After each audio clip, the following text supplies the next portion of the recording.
Talk show Les GG, diffusé jour après jour sur toutes les stations du réseau Adafo Média. Dans ce studio avec notre invité cette fois-ci, vous le voyez à l'écran, M. Suleiman Keita du LPJ Cancel. On va l'interroger dans un instant, mais avant quelques réactions. Antoine, calme-toi, je n'aime pas ça.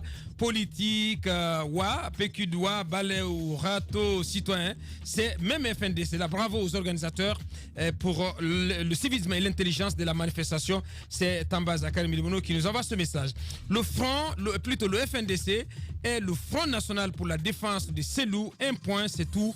C'est donc un auditeur depuis la primature qui nous envoie ce message. Cette réaction également qui nous parvient à l'instant, cette fois-ci du côté de l'UFDG. Bonjour, je suis ahuri d'entendre Antoine dire que l'État doit trouver des cités pour les policiers pour mieux les sécuriser. Donc, c'est Bounombo Diakariao qui nous envoie ce message. Deux dernières réactions avant de continuer. La population de Conakry fait 1 660 000 habitants. Donc, impossible d'avoir ce chiffre hier. C'est notre ami Tidjane Ba du ministère des TP qui nous envoie ce message. Peut-être un dernier avant de continuer. Cette fois-ci, de qui exactement? De Karamok ici. Bonjour, c'est Karamok ici. Loin de Conakry, je suis très fier de ce peuple qui a répondu à l'appel du FNDC ce jeudi pour montrer la détermination du peuple face à la dictature de Mandela Condé. Et grand merci à certains journalistes qui étaient avec ce peuple pour la défense de la Constitution. On en vient à vous, M. Suleiman Keita. Bonjour.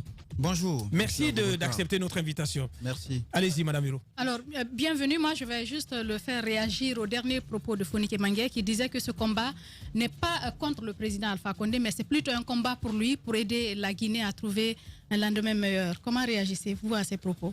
Ben, écoutez, c'est son point de vue. Moi, je pense plutôt que ces jeunes, malheureusement, sont en train d'être utilisés à de mauvaises fins par l'opposition et principalement l'UFDG. Moi, je réitère ma position. J'ai toujours dit depuis le départ que FNDC, c'est UFDG. Ça ne se discute pas. Hier, on a vu la preuve avec cette mobilisation. J'ai entendu tout à l'heure les différents commentaires. C'est vrai qu'on a vu une forte mobilisation, personne ne peut le nier. Vous le concédez? Absolument, ouais. Absolument. Ça s'est fait dans le calme relativement, même s'il y a eu 2 morts. N'oubliez pas que c'est 2 accidents. Dû à des accidents. C'est un accident de moto entre 2 militants surchauffés qui se sont rencontrés. C'est très important de le préciser. C'est quand même pas des militants, pas des manifestants tués. C'est un camion qui a percuté une moto. Non, s'il vous plaît. C'était dans des cas d'accident. Non, s'il vous plaît. Nous avons les images. On a vu, il y avait des gens sur le terrain qui ont relayé les informations en temps réel. Ça ne se discute même pas. C'est pas grave. Ce qui est important, il y a une mobilisation dans le calme. Ils ont respecté l'itinéraire, ainsi de suite. Ça fait que nous avons connu une manifestation sans heurts. Est-ce qu'après cela, est-ce que vous prenez désormais le FNDC au sérieux après la démonstration d'hier? Le FNDC n'existe pas. C'est un maquillage de l'opposition politique actuelle. Faire en sorte que mettre des jeunes gens devant la scène pour donner l'impression de l'adhésion, n'est-ce pas, des populations. Oui, mais la question n'est pas est-ce que c'est un signal? C'est un signal quand même. Puisque le FNDC n'existe pas, pourquoi Sano, Kunduno et autres, qui sont loin d'être des militants de l'UFDG, sont en prison? Non, écoutez, je ne suis pas la justice. C'est vous qui dites que le FNDC n'existe pas. Même à la justice, pendant le procès, ils ont été reconnus comme activistes de FNDC. Sano dont vous parlez est connu pour ses agissements dans ce pays. Il est de l'UFDG. Depuis la grève des enseignants, on a vu le rôle que Sano a joué. Il est du FNDC. Non, le syndicat des enseignants. Il est de l'UFDG, Sano. Écoutez, les enseignants sont de l'UFDG parce que vous semblez ramener toute cette foule combat à l'UFDG. Bien, Mohamed, on va se calmer. J'aimerais quand même qu'on réponde à ma question. Vous l'avez posé une question, il va y répondre. Je vous dis que Sano dont vous parlez est connu pour ses agissements dans ce pays. D'accord. Il a joué le rôle qu'il a joué avec la grève des enseignants qui a toujours des non-dits. Je dis encore, je réitère, c'est que hier, il y a eu une mobilisation. À 90%, c'est des militants de l'UFDG. Je le disais hier sur mais c'est pas un problème. Non, mais on ne va pas insister là-dessus parce que c'est pas un problème. Si ce sont des militants de l'UFDG fait partie du FNDC. C'est normal. L'UFDG est une entité membre du FNDC. Attention. L'impression qu'on veut donner à la chose, c'est de cela il s'agit. On a déjà vu des mobilisations pareilles en Guinée quand le RPG décide de mobiliser. Quand l'UFDG décide de mobiliser, Conakry tremble toujours, c'est clair. Il ne faut pas avoir le complexe de le dire. Va mobiliser. Oui, oui. A déjà fait trembler. Vous allez mobiliser, l'UFDG va mobiliser aussi. Vraiment Mohamed Mara. À quelle occasion? Mohamed Mara, Peut-être que vous n'êtes pas les grandes gueules politique, je suis désolé. Ou alors vous faites... Monsieur Keita, oui. Non, mais nous sommes un parti de tradition de masse. C'est connu. Avant toute cette histoire, le RPG a été à l'avant-garde de ce combat. Je ne suis pas là. Le moment venu, vous verrez si le RPG peut mobiliser. Monsieur Keita, c'est pas important.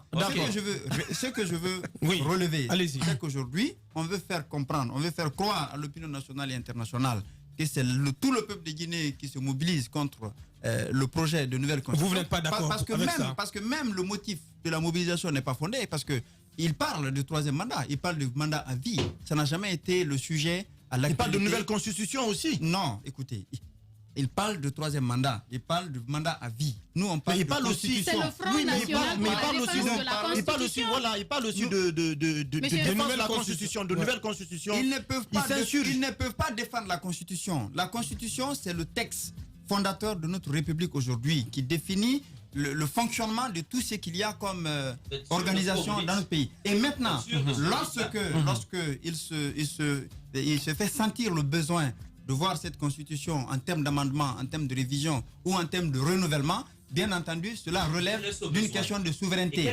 Et cette souveraineté ne relève pas du FNDC, je suis désolé. C'est ça la vérité. C'est le texte fondateur de la République. Mais bien sûr. Moi, je pense que là, on est rentré dans le cœur du débat. Bien parce sûr. que je n'entends pas les gens en parler suffisamment. Vous dites que c'est le texte fondateur, donc le plus important, qui fonde notre République. Absolument. Mais vous dites, lorsque le besoin se fait sentir de le changer, on y va. Oui. Quel est le besoin aujourd'hui de changer le texte qui fonde notre République et qui fait de M. Alpha Condé, non pas le chef de l'État, mais le président de la République? Quel est le besoin de changer cette République avec donc son président? Mais Mohamed Mara, c'est très simple, vous aussi. Allez-y. Nous avons une constitution qui, certes, a permis de faire vivre notre République pendant 9 ans, donc depuis pratiquement la transition. Aujourd'hui, il y a un besoin de changer. Premièrement parce que cette constitution n'a jamais fait l'objet de l'avis. Écoutez, on ordonne. C'est-à-dire que ça n'a jamais fait l'objet de l'avis de référendum du peuple dans sa globalité. Et pourquoi ne pas le soumettre à référendum dans ce cas? Et ça, c'est important. Non, et pourquoi ne pas le soumettre à référendum? On peut soumettre le même texte à référendum. Non, on ne peut pas la soumettre au référendum parce que tout simplement, c'est une constitution qui révèle beaucoup d'insuffisances qui sont reconnues à la fois par l'opposition, par la mouvance, par tous les acteurs.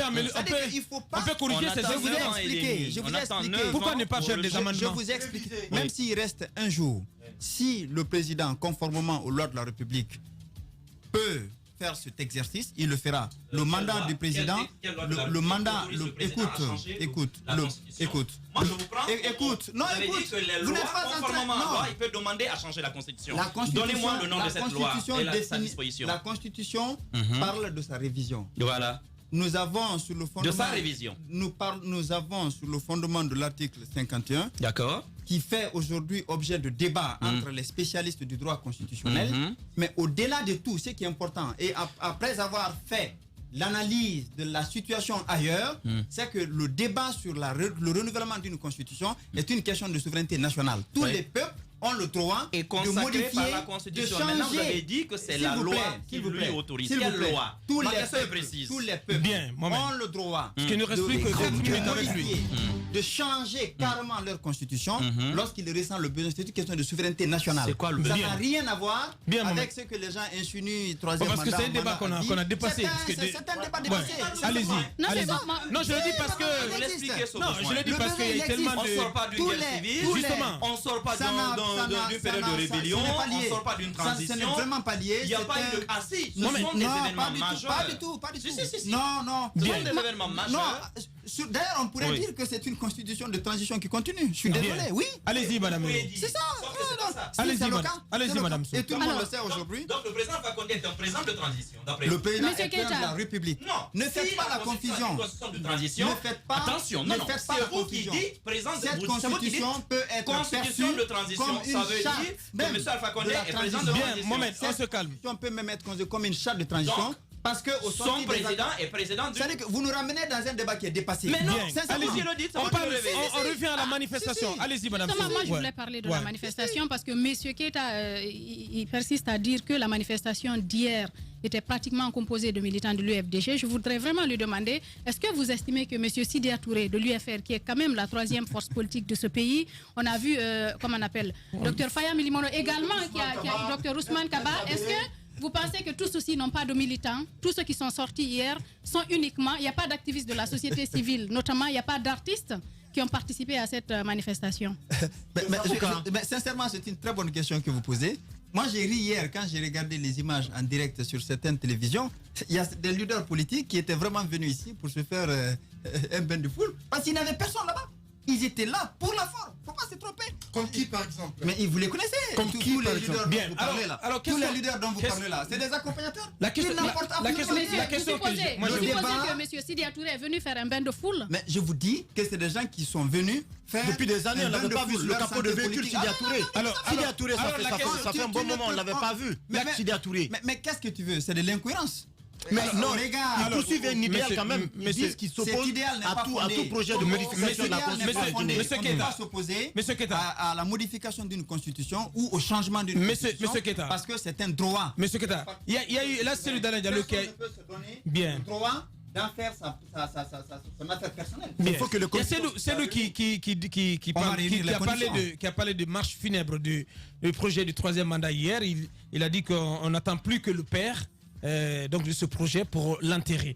Est-ce que vous êtes d'accord que la mobilisation d'hier quand même sonne comme un signal extrêmement fort, puissant, à l'endroit de vous qui êtes promoteur de ce projet de nouvelle constitution, pour que vous en arriviez quand même à vous dire, tiens, la messe est dite, il faut abandonner? Non, écoutez, c'est une partie de la population qui s'est exprimée à travers des partis politiques et certaines organisations de la société civile.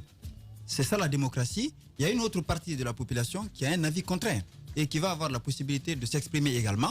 Et le meilleur... On parle d'une manifestation à l'occasion du retour du président. Le meilleur outil d'évaluation de qui est majoritaire ou de qui ne l'est pas, c'est le référendum. C'est pas compliqué. Donc vous êtes décidé à aller à ce référendum. Vous êtes décidé et vous n'allez pas y renoncer. On ne peut pas enlever le droit au président de la République qui lui permet de soumettre une constitution au référendum. Pas question de reculer. Non, je vous dis... Non, vous répondez, pas question de reculer. Je vous dis, on ne peut pas empêcher au président d'exercer un droit que lui reconnaît la Constitution. C'est ça là.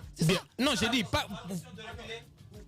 pas question de reculer chez vous. Monsieur Souleymane Keita. Vous comprendrez à travers mon raisonnement. Je vous dis, le président de la République a un droit qui lui permet de soumettre au référendum. Ce droit, il va l'exercer. Et la mouvance présidentielle, à travers le RPG, le soutiendra jusqu'au bout. Bien. C'était M. Souleymane Keita du RPG Arc-en-Ciel. Il était avec nous pour revenir sur la marche d'hier. Merci à vous, M. Keita. Merci d'être passé nous voir. Tout homme qui fera profession de rechercher la vérité et de la dire sera toujours odieux à celui qui exercera l'autorité. Condorcet. Bienvenue chez les GG sur Radio Espace Guinée.